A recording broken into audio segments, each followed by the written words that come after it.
like to introduce my panel. To my right, immediately here is Kathy Pham. Kathy is a computer scientist, software engineer, and product manager who has spent the last 12 years building products at Google, IBM, and the government of the United States Digital Service, where she was a founding product and engineering member.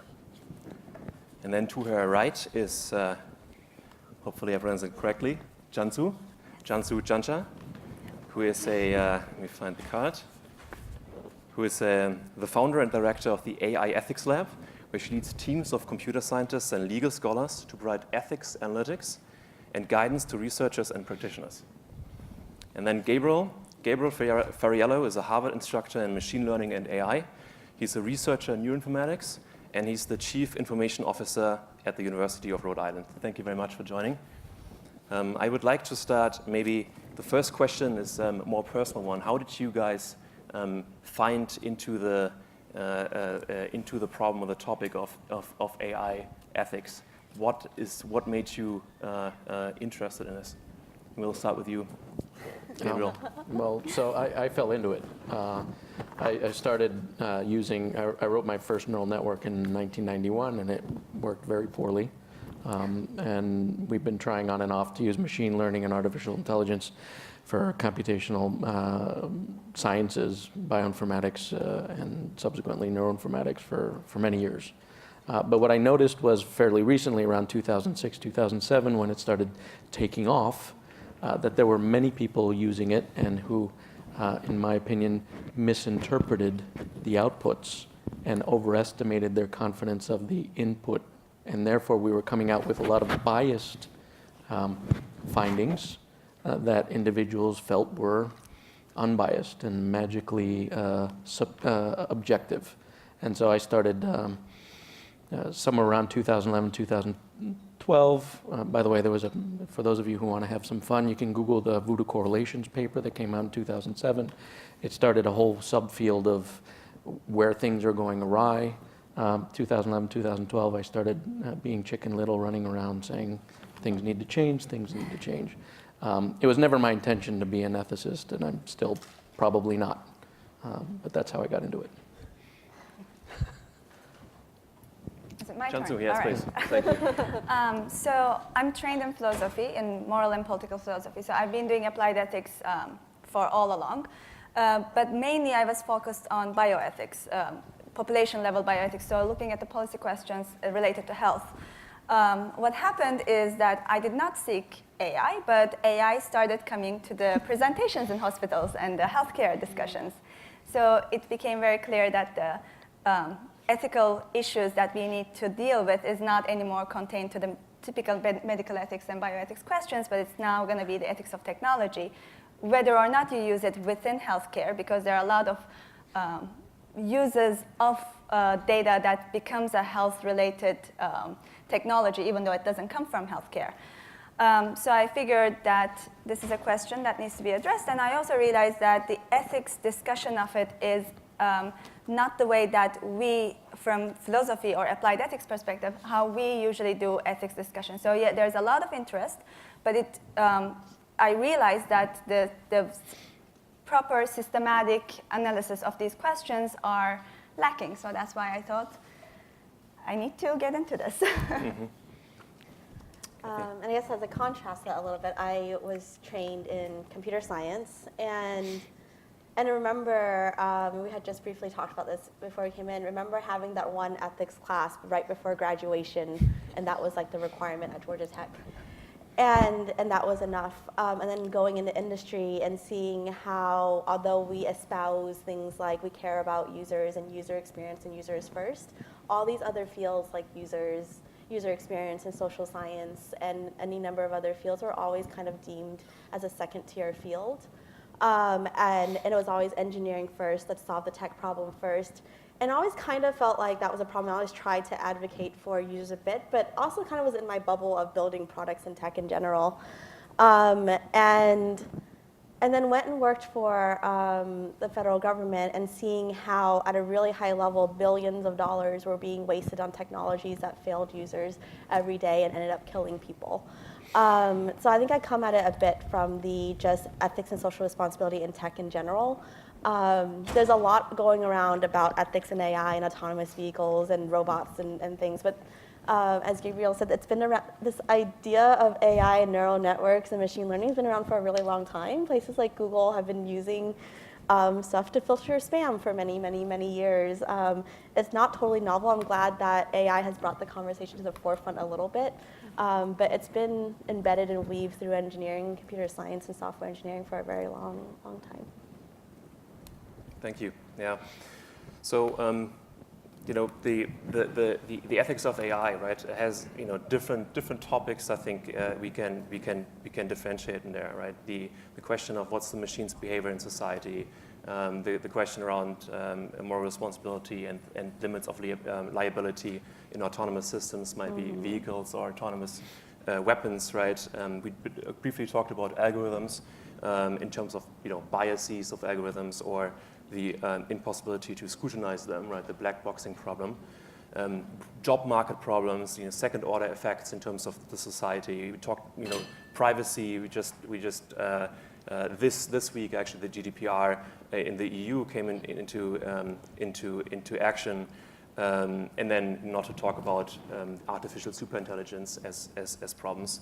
But I'm curious to hear from you, potentially from Gabriele first, is what do you think is today the most underrated issue in AI ethics? What is something that people do not talk about but should talk about? And we kind of had this conversation before. I think there are many future problems, but there are some significant real today problems. And one of the things that I find is most disconcerting is, again, the reliance on this as being some kind of objective determiner of ground truth. And there are real decisions being made in healthcare and in the judicial system and elsewhere that can, in fact, affect your life directly, that are based on the faulty premise that if I feed in EHRs, I get unbiased output. If I feed in genetics, I get unbiased output. And that is, in fact, not the case, and it's provably not the case. There's a relatively nascent field in AI called fairness, the fairness subfield, which tries to address this. If you all read it, it is fascinating and depressing. But I think that the fact that you and I and everybody else here is subjected to decision making based on machine learning and artificial intelligence, and that is not unbiased, is something that we should probably be taking a little bit more care of. May I ask a follow-up question? What do you think are, where on the chain of intervention points would you start? Would you start with the actual developer and developer training? Or would you start with a regulator? Would you start with a debate, public debate on it? Well, I think right now anybody in this room can spend less than 2 hours on YouTube, whether or not they have any background in machine learning, and come up with an image classifier. And you can take that exact same training session and apply it to genomics data that you can download and use Google Genomics to do some A/B testing for yourself and come up with findings. And so this problem is a little bit more ubiquitous than injecting it into a specific core. I mentioned this before. I was at the World Medical Innovation Forum, which was almost exclusively physicians who are using artificial intelligence to do some really great findings. How do we reach them? Because they don't come up through the channels. But I agree that ethics also needs to be woven into the fabric of STEM, and that the tack on class is not sufficient, because you need to think about this as we develop the systems, not after the fact. And as we mentioned before, checklists are a bad idea. I mean, a good idea, but nowhere near sufficient. So I kind of avoided answering the question, by the way. I fully acknowledge that. But I think it's because it's a fairly large problem that requires discussion of everybody in this room, as well as people outside of this room, as how do we actually start addressing it. Kathy, can we hear from you? You have worked extensively at Google, at IBM, at other companies. You have the practitioner's perspective here. Do you think that concerns around ethics and responsibility are are preventing the progress of AI research right now? Is that a concern at all, or is that something that you don't really hear at the water cooler or during lunch break?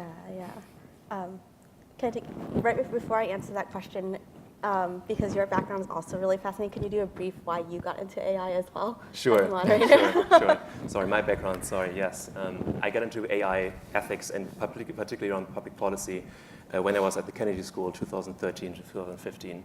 And one thing I noticed is that there's simply, the curriculum simply didn't include anything around technology policy, and I just saw technology as the key force in terms of business, but also where society develops, and that was just this huge gap that we try to address with the Future Society. It's now an NGO, a global NGO, and that's how I got into it. Thank you. Right before I answer that question, I did a quick follow-up to the last one too, is in addition to some of these trainings and embedding ethics, there are also a lot of other experts out there who have been deeply thinking about the space. And Cansu will, I'm sure, tell us more about that in a bit, but also honoring a lot of these other expertise and allowing those voices to be just as valuable in the room as all the engineering voices, I think is very powerful. And to tie that back to, is ethics preventing the progress of AI? No, it's not a water cooler conversation at this point. It's not like we're in a meeting and we're talking about how to do classifiers or how to like scale something, and someone in the room is like, but ethics, and that's just not the state of, I think, where any product or engineering team stands today, or even kind of on a softer level of, as we're talking about launching something, having people in the room question like potential side effects or adverse effects, or how else it might be used, or how certain populations might be left out. And it's almost like the same as the long tension between users and product and users and engineering. I think ethics isn't even close to being there yet, so I definitely don't think it's preventing like Tesla from doing what it's doing, Uber, Google, Facebook from doing what they're doing at all at this point yet.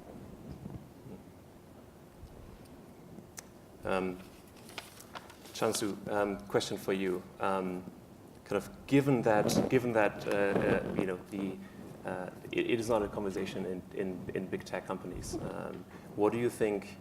What do you know is currently being done, and what do you think is needed for ethics to be infused into the practitioner's mindset?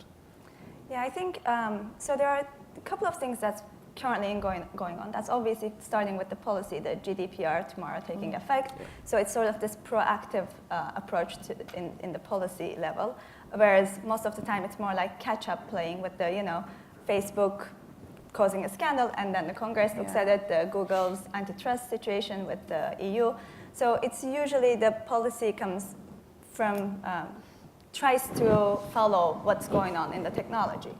And within companies, now it seems like there is a bit more interest with the DeepMind having the Ethics and Society group, for example, Microsoft Research having ethical, the people who are working on ethics. I just heard today that Twitter is dealing with, has an ethics task group.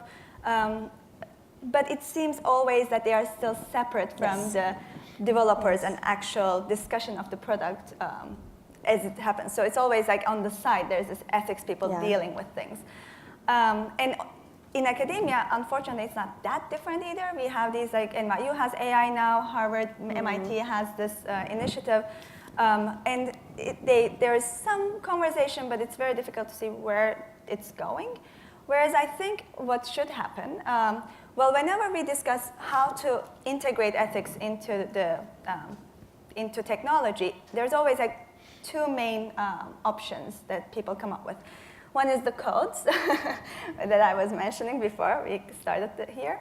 And the other one is this IRB-style ethics compliance and oversight model. And I think not only they would be insufficient, but they are, so, of course, also like extremely risky. That will be quite likely to be detrimental for the technology and for the ethics, actually, how ethics is viewed. And the opposite version of this is what we do, those of us who come from applied ethics and not as an add-on ethics. It's basically you start thinking about this from the very, very beginning of the product development, just like you think about the design questions from the very beginning. Would your users be interested in this product? That's the level where you are supposed to be thinking about the ethical question all the way until you commercialize the product. And there, again, I don't think it should happen in a way that you take one ethics course and voila, now you know, but more like in having it weaved into the education will at least give you the awareness of to ask the right questions, to look for the experts in the field and have them deal with these questions. And that requires actual collaboration and looking at ethics as a, as a field rather than shortcuts like rule of thumbs and checklists, as you said. And to actually add on to, there are definitely teams within these companies are thinking about this for sure. Yeah. But like you said, they're siloed. And actually, if you look at a lot of the security and privacy teams at these companies, they've actually done really good at cracking the let's think about users and their safety. But again, that like is in another bubble of itself as well and isn't pervasive throughout all the products. A lot of the time when the conversation happens in this actual, people who are actually dealing with the products, it becomes this fluffy ethics, like we live and we learn what ethics is, or let's define ethics coming from totally different background. Like let's start with a definition we all feel this is correct. Whereas there's all these like tools and knowledge that's out there that you can draw on. But for that, of course, I'm gonna also say it's not just the fault of the technology, right? It's also the fault of those who have the expertise shying away from dealing with the messy real-life questions. So, where do you think the role of the policymaker comes in, of the government or international organization, such as the IEEE or international standard setting organizations? And I'll put this question on anyone. Oh, so I'm going to start with an anecdote. The impetus for the first proposal for the course that I'm teaching was actually because there are individuals advising the California government specific that I got into a tussle with and the federal government who I felt had absolutely no understanding about machine learning and artificial intelligence. And one of the things that's highly problematic is that if the policymakers don't, and I mentioned this in the email, those of you who watched the Zuckerberg grilling and didn't walk away with this thinking, oh my goodness, nobody in Congress even understands Facebook, and they're going to ask for Mark Zuckerberg to show them the book at some point.